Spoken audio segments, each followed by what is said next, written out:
হাইলাকান্দি জেলার বিশিষ্ট সমাজসেবী শিক্ষাবিদ এবং গ্লোবাল পাবলিক স্কুলের চেয়ারম্যান দিলওয়ার হোসেন মজুমদার আনুষ্ঠানিকভাবে কংগ্রেসের সদস্যপদ গ্রহণ করলেন। এই উপলক্ষে আজ হাইলাকান্দিতে আয়োজিত এক সাংবাদিক সম্মেলনে দিলওয়ার হোসেন মজুমদার জানান যে তিনি ২৮ আগস্ট বৃহস্পতিবার হাইলাকান্দি জেলা কংগ্রেস ভবনে আয়োজিত এক সভায় আনুষ্ঠানিকভাবে ভারতের জাতীয় কংগ্রেসের সদস্য পদ গ্রহণ করেন।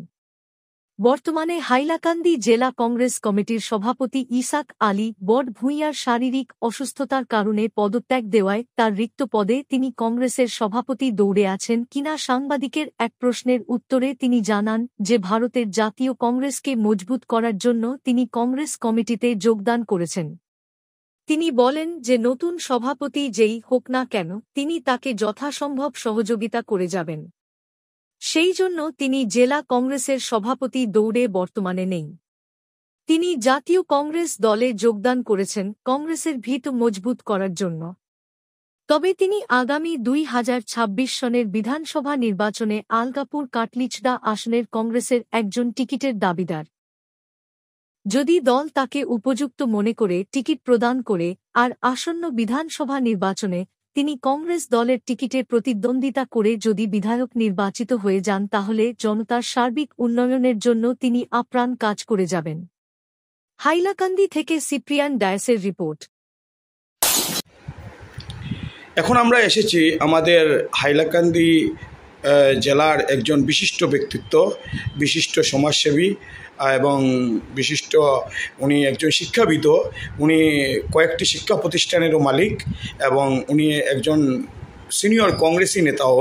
উনি আনুষ্ঠানিকভাবে কংগ্রেস যোগদান করেছেন দুদিন আগে। তো ওনার কাছ থেকে আমরা একটি সাক্ষাৎকার নেব। তো স্যার, প্রথমে আমাদের মিডিয়াতে আপনাকে স্বাগতম জানাই। দিলওয়ার হোসেন মজুমদার সাহেব, ওনার সাক্ষাৎকার আমরা নিচ্ছি।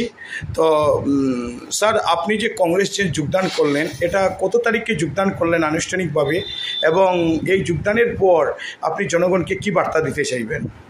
আমি 28 অগাস্ট বেলা ৩ ঘটিকায় আমি কংগ্রেসের আনুষ্ঠানিকভাবে যোগদান করেছি। তাই আমি খুব আনন্দিত, খুব খুশি। আমার মনে হয় যে আমি যে ইচ্ছা নিয়ে কংগ্রেসে জয়েন করেছি সেটা আমি আমাদের লোকজনের কাছে একটা সুন্দর বার্তা দিয়ে একটা সুন্দর পলিটিক্যাল এনভায়রনমেন্ট ক্রিয়েট করার মতো একটা কিছু বাতাবরণ ক্রিয়েট করার মতো চেষ্টা করব। আর লোকজনও খুব আমার প্রতি তাদের অপেক্ষা বা কিছু ওদের এক্সপেকটেশন আছে যে আমরা কিছু করে দেখাতে পারি, যেহেতু আমরা শিক্ষা নিয়ে জড়িত আছি। তাই আমি মনে করি যে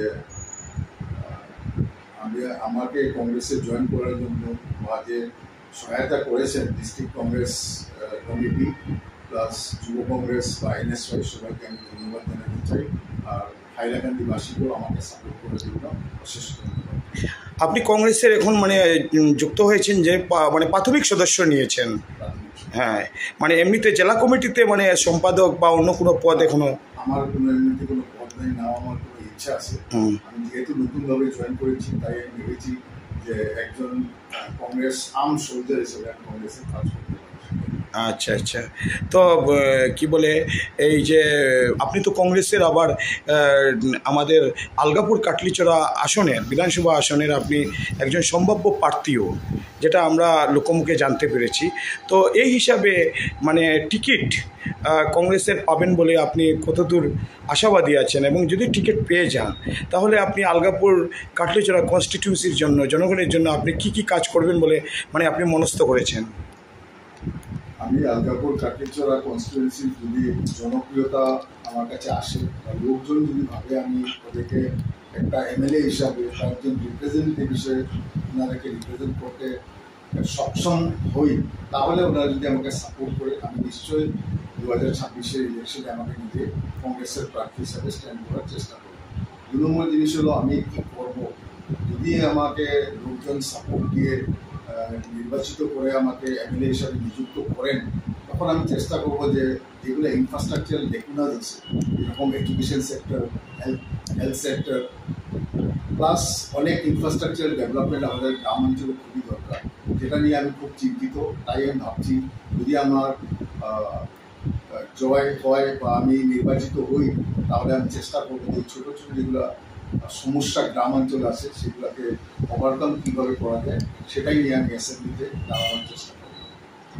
আচ্ছা, আরেকটা কথা, আপনি তো বর্তমানে কংগ্রেস যোগদান করে দিয়েছেন। এখন বর্তমানে যে কংগ্রেসের যে জেলা সভাপতি, উনি শারীরিক অসুস্থতার কারণে উনি পদত্যাগ করেছেন। এখন ওনার প্রেসিডেন্টের পদটাও খালি আছে। এখানের মধ্যে অনেক যোগ্য ব্যক্তিরার নাম এসেছে, এর মধ্যে আপনার নামেরও কিছু গুঞ্জন শোনা যাচ্ছে। তো এরকম অবস্থায়, যেহেতু আপনি একজন উচ্চশিক্ষিত ব্যক্তি, তাই এরকম অবস্থায় আপনি কি প্রেসিডেন্টের দৌড়ে আছেন নাকি?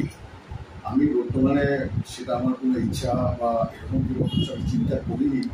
তবে একটা জিনিস আমি এটাই বলতে চাবো যে আমাদের প্রেসিডেন্ট মহাশয় ছিলেন, ওনার স্বাস্থ্য হেলথ ইস্যুস আছে, তাই উনি রিজাইন করেছেন, সেটাই আমরা গ্রহণ করেছি বা শুনতে পেরেছি। যাই হোক, আমি এজ এ কংগ্রেস মেম্বার হিসেবে এটাই বলতে চাই যে আমার প্রেসিডেন্ট বা অন্য কোনো পদাধিকারী কংগ্রেস কমিটিতে, সেটা আমার কোনো ইচ্ছাও বর্তমানে নাই। যেহেতু আমি নতুন জয়েন করেছি, আমি চেষ্টা করব যে as a member, as a general soldier হিসাবে কংগ্রেসকে কীভাবে মানে বেসমেন্টটা একটা একটা শক্তি প্রদান করে যায় সেটাই আমি চেষ্টা করে যাচ্ছি। না, যদি দল আপনাকে যদি দেয়, প্রেসিডেন্ট পোস্ট দিতে চায়, তখন কি আপনি সাদরে গ্রহণ করবেন? আমি যেহেতু আমাকে গত কয়েকদিন ধরে আমাকে খুব লোকজন প্রেশার করছে যে আমি অ্যাসেম্বলি ইলেকশনে ওদের সঙ্গে কংগ্রেসে যোগদান করার জন্য, তাই আমি ভেবেছি যে আমি যদি প্রেসিডেন্ট পোস্টে আমাকে কেউ যদি সেটা অফার করে, I don't suppose it will be convenient for me as well as for the people of the entire Hailakandi society. কারণ এটা একটা বায়াসনেস হয়ে যেতে পারে। আমি প্রেসিডেন্ট পোস্টে আছি, তাও আমি আবার ইলেকশন খেলাতে চাই, সেগুলো জিনিস get mingle. Finally I don't want আমার জন্য যে কংগ্রেসে কোনো ধরনের ইমব্যালেন্স ক্রিয়েট, সেটা আমি চাই না। তো আমি একটু ক্লিয়ার ইমেজ নিয়ে চাই, যাতে আমার কাছে কোনো এরকম প্রশ্নর সম্মুখীন হই না যে আপনার প্রেসিডেন্ট হয়েই আপনি ইলেকশনে যোগদান করতে চাইছেন, সেগুলো যাতে প্রশ্ন না আসে। প্রেসিডেন্ট যদি আমি চাইও না, কিন্তু আমি একটা জিনিস আপনাদের মাধ্যমে বলতে চাই, যে কংগ্রেসকে শক্ত করতে আমি একটা বড় ভূমিকা পালন করার চেষ্টা করবো। মেবি অনলি একজন সিম্পল মেম্বার হিসেবে এটাই আমি চেষ্টা করবো। আমাদের যে হাইলাকান্দি জেলা, এই হাইলাকান্দি জেলার যে আগে 3টা বিধানসভা আসন ছিল, এখন 2টা হয়েছে। তো আগের যে 3জন বিধায়ক এখনও বর্তমানে আছেন, 3ও বিধায়ক AIUDF-এর ছিল। এখন তাদের মধ্যে 2জনকে মানে দল থেকে বহিষ্কার করা হয়েছে, আর একজন এখনও আছেন দলের মধ্যে। তো যাই হোক, AIUDF-এর অস্তিত্ব এখন অনেকটা ক্ষুণ্ণ হয়ে গেছে। আগের মতো মানে ওদের মানে পাবলিসিটিটা নেই, মানে একরকম অস্তিত্ব মানে AIUDF চলে গেছে। এইরকম অবস্থায় কংগ্রেস এখন অনেক জনপ্রিয়তার শীর্ষে আছে।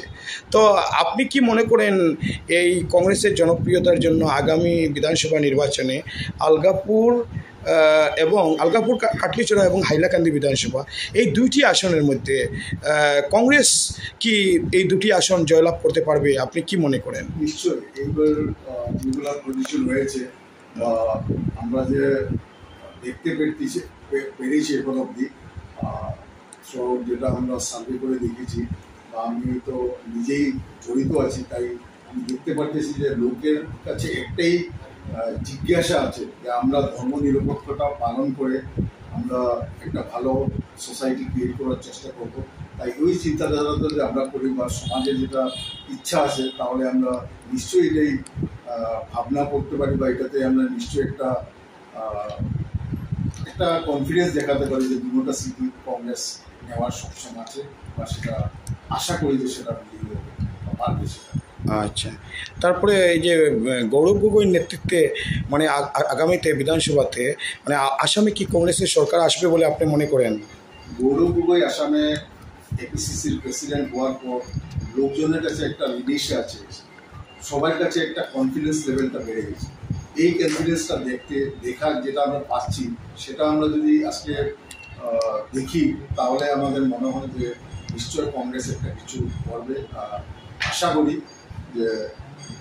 যে সিচুয়েশনটা আজকের দিন আছে, সেটা যদি সাস্টেনেবল হয়, ম্যাক্সিমাম চান্স, বা আমরা কংগ্রেস হিসাবে এটাই বলতে পারি যে নিশ্চয় আসামে একটা চেঞ্জ বা একটা কংগ্রেস গভর্নমেন্ট হওয়ার পুরো চান্সেস আছে।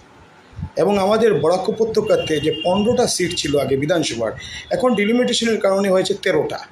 তা এই বিধানসভা নির্বাচনে 26-এর এই 13টা সিটের মধ্যে কংগ্রেস দল কয়টা আসন জয়লাভ করতে পারবে বলে আপনি আশা করেন? আমি একজন কংগ্রেস কর্মী হিসাবে এটাই বলবো যে 13টা আসন কংগ্রেস, আপনার আশা আছে, আর সেটা হয়তো আপনারা এখন যদি দেখতে পাবেন যে আশাটা হয়তো আমাদের 13টা সিট কংগ্রেস। ধন্যবাদ আপনাকে সুন্দর একটি সাক্ষাৎকার দেওয়ার জন্য। আবারও আমাদের মিডিয়া পক্ষ থেকে আপনাকে অভিনন্দন।